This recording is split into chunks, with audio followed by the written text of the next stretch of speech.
今日も JR 西日本をご利用くださいましてありがとうございます。この電車は環状線外回り京橋、鶴橋、天王寺方面行きです。This is the Osaka Loop Line train to Kyobashi, Tsuruhashi, and Tennoji.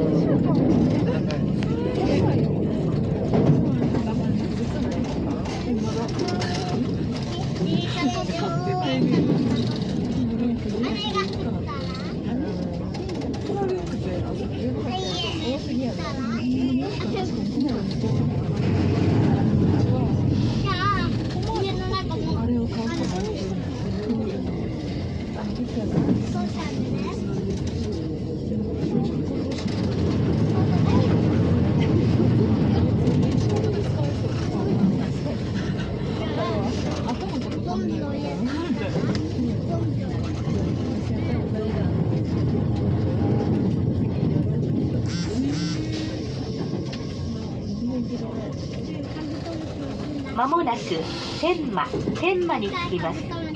お出口は右側です。地下鉄線はお乗り換えです。We will soon be arriving at Tenma.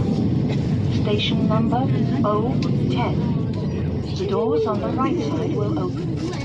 Please change here for the subway line.